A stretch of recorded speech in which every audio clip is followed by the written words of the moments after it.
you don't know the thing, don't talk about the thing. Good morning, good afternoon. It doesn't really matter. Today I'm going to show you a video, and with this video you will understand the reason why things are how they are, and it will give you a little bit idea about how people think and why the racist people or the Muslim people don't see eye to eye with us. You understand? It will also teach you a simple thing about religion. That one you have to wait, and then you will see it. You will like, oh my god, we are fucked. So let's watch the video right now. Methods in Islam. So I spoke about this kind of a couple of months ago with Mansour and Sabur, and one of the claims that came up, and Shamsi as well, and one of the claims that came up was that they're more like servants. It's not as though kind of they were forced to be slaves. So is your contention is that Islam forces human beings to be slaves? Yeah. Okay, in that case, I'll give you one piece of evidence. That's in chapter number 24, verse number 33 of the Quran, which talks about a process called mukataba. Mukataba is the idea that the slave, and they were called slaves at the time where the Prophet Muhammad ﷺ, he came to forbid that. He said you can't call them slaves and you can't call masters. This whole thing, it cannot exist anymore. But those individuals who are, you should say, indentured servants, those individuals who were, let's say, trapped against their will, prisoners if you will, they were prisoners, who were captured as a result of wars, or they were already in the pre-existing slave trade before the Prophet Muhammad came, they could do something called mukataba. Now what is mukataba? Mukataba is the idea that the indentured servant goes to the master and says to the master, I demand to be freed. Now, according to Tafsir al-Qurtubi, who is one of the main seminal tafsir, which is the exegesis, he says that if an indentured servant, someone who is referred to commonly as a slave, comes forward and says that I want to be freed and ransom myself, in other words, I want to pay, let's say, 100 dinar, and I'll ransom myself, there's two opinions among the classical jurists. One of them, which is attributed to the classical companions, Umar ibn Khattab and Anas ibn Malik, is that if an indentured servant who's a prisoner in the home comes forward and says, look, I want to be free, yeah, here's a contract and I'll ransom myself for 200 dinar, yeah. In other words, I'm going to, like they do in America, you know, ransoming and all this kind of thing. Like I said in the other video, instead of Muhammad abolished slavery, he made it even harder for the slaves to ask for their freedom. Now he's saying that they have to raise money for themselves to be freed. How are you going to do that? Are you going to work like part-time and then you work for your owner? I don't know, or steal to pay your ransom? I don't know what's going on. And you know what happened when you steal? Yes, that's what happened.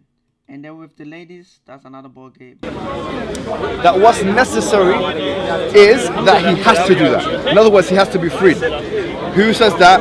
Al-Qurtubi says that in his tafsir as one of two opinions, and many others say that in their tafsir. Having said that, this would mean to say, and the only condition is in alama fihim khayran, if they know in them good. So in other words, if they are people that are not, let's say, murderers or rapists or someone who wants to create some kind of corruption in the land, they have good in them. If that condition is fulfilled, there's no reason to imprison someone in their house if they are telling them, the person, that they want to be free. So you could say from this perspective, Islam is the only religion in the whole world that has come to do away completely with the pre-existing slavery framework that we have. So before the Arab people came to Africa, African people also have like slavery. The slavery was like they went to war, they fight the prisoners of war, and then they took the women too from the other place, and then they when they come to the like community, those people become slaves, and then later on they become also members of the community. And this is when black people didn't know that there was Allah of God. So they were doing pretty good. So I've got a couple of like counter evidences here. Muhammad's wife, Juwaria, is that how you pronounce her name? Juwaria, yeah. Juwaria. Was she not initially a captive who asked Muhammad, "Can I be free?" at first, and Muhammad said no. And then after that happened, her father came and tried to pay ransom to get her back, and Muhammad still said no. And then Muhammad married her. This is, well, there you go. Thank you very much. This is going to be interesting, the explanation that he will give to this nonsense. Well, if he still hold on. did not give her freedom when she first asked, though. Hold on. No. This is, you have to understand things properly. Let's get a better example, a more profound example. Maria al-Qibtiyya, I'll take that as well, no problem. Maria al-Qibtiyya is Maria the Copt, yeah? She was given as a gift to the Prophet Muhammad, and she was a slave in the Egyptian Byzantine Empire. She was given as a slave by the Christians to the Prophet Muhammad. What he did is that he made her what you call Walad, which is that he had a child with her, which his name was Ibrahim, who died in his infancy, which gave her pretty much all of the rights of a wife, because Walad in Islamic terminology means she gets all the rights of the wives. Now, the point is, you have to understand that because the Prophet Muhammad came in a place where there was slavery, you had to deal with the issue. Like Bilal ibn Rabah, he was a slave, the black man. Abu Bakr as-Siddiq, he bought him, he had to buy him in order to sell him. Same thing applies now with Maria al-Qibtiyya. The Prophet had to accept her as a gift in order to give her the rights of Walad, which means that he had to accept her as a gift first. He had to accept parts of the slave trade in order to fix it. So this is a really. So this is the reason why religion is so toxic to people, their brains.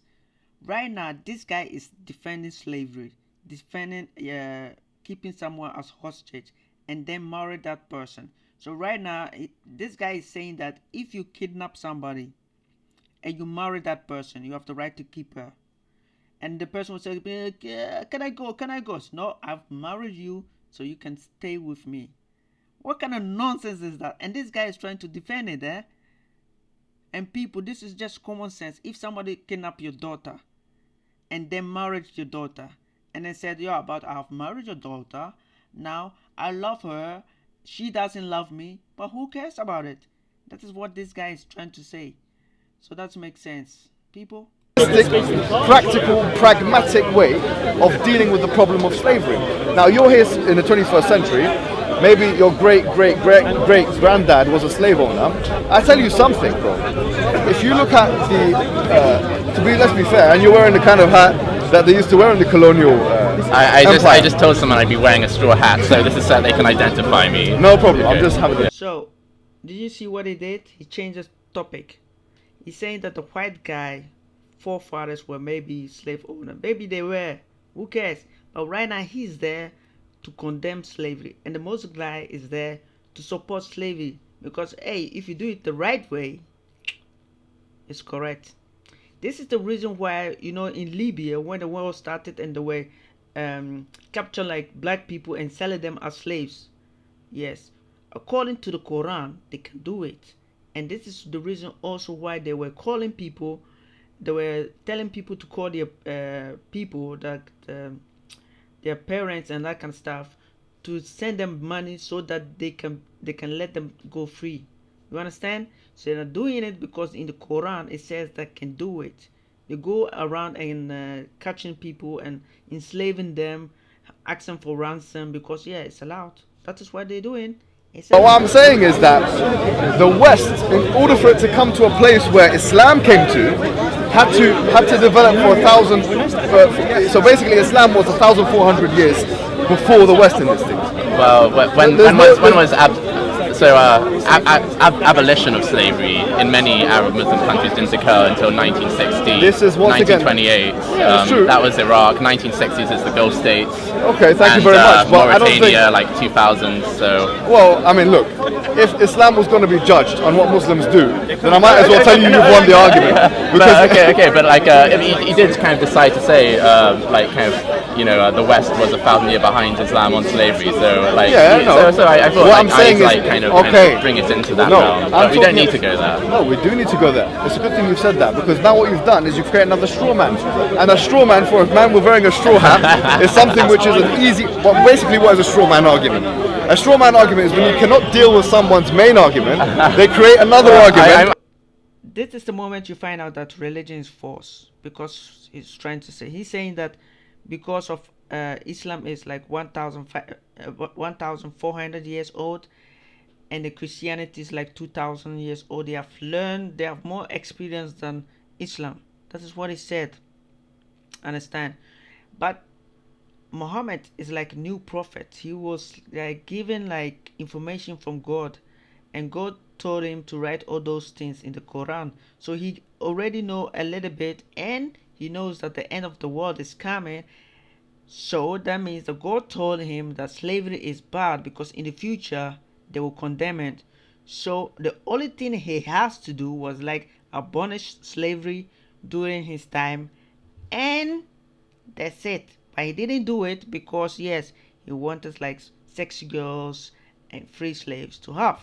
So he just said, I know God, I will say that it's okay. That's why you can kidnap people and you ask ransom for it. Craziness. Is it a straw man argument? It's a straw man argument because you're conflating what Islam is, which is primarily Quran and Sunnah, hold on, with what Muslims do. And I'll tell you something, if you do that, then I'll tell you, I'm not going to defend Muslims, because I know Muslims are sinful people that have done bad things in the course of 1,400 years. If I was going to stand here and defend Muslims, I would lose every argument. Do you know, I'm not doing that. Maybe not every argument, but I'd lose arguments. I'm here to defend Islam. He said he's here to defend Islam, but in the Quran it says you can have slaves. So that means slaves is allowed. That is what he's trying to defend. Slavery, rape, all the things is allowed in the book, so it's allowed. It's not what Muslims are doing, but they are doing it.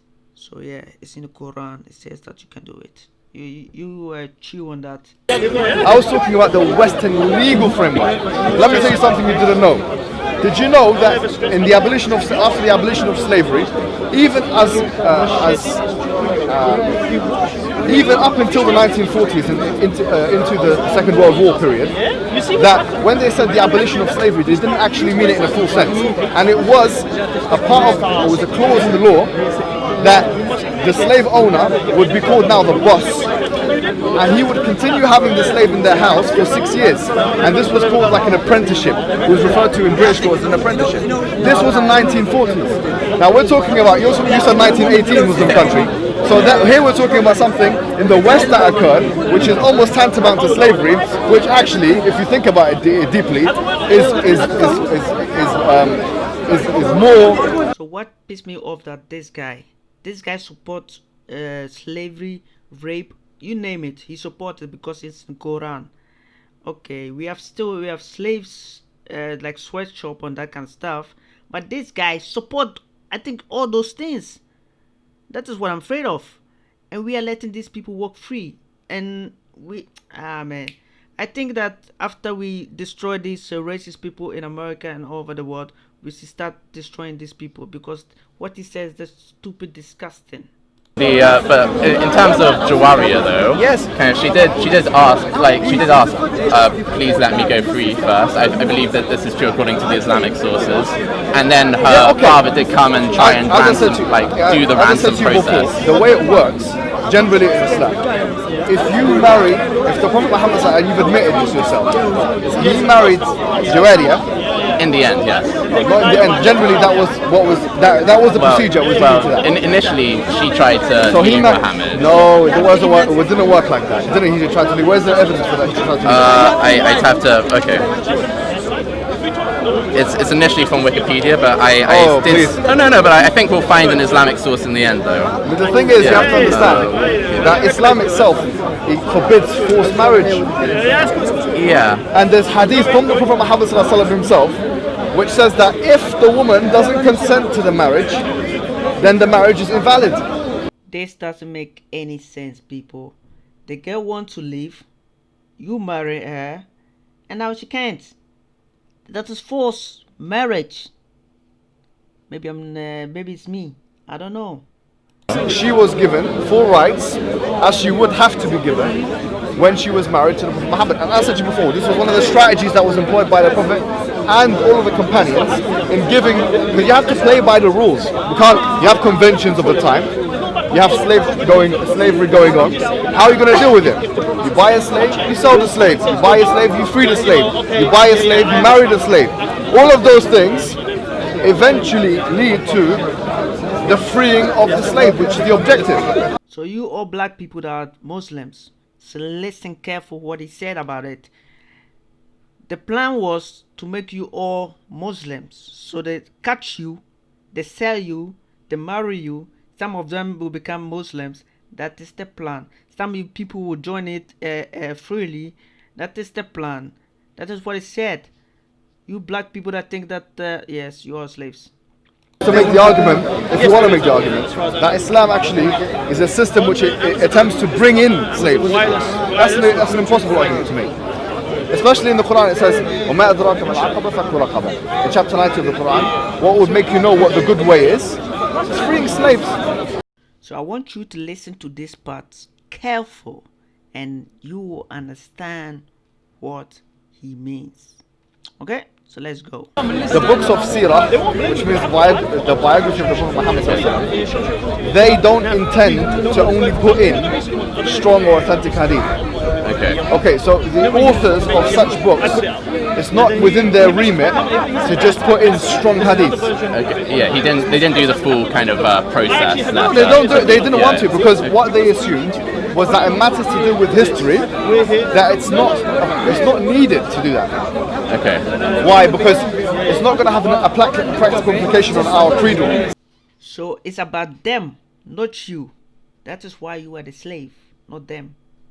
Life, it's not going to change our creed, and it's not going to have a practical implication of what we do. So, in other words, the books of Sirah, the books of biography, are filled with weak hadiths and sometimes even fabricated hadiths. Okay. We don't accept. Okay, if you don't want to accept that one, that's fine. Yeah.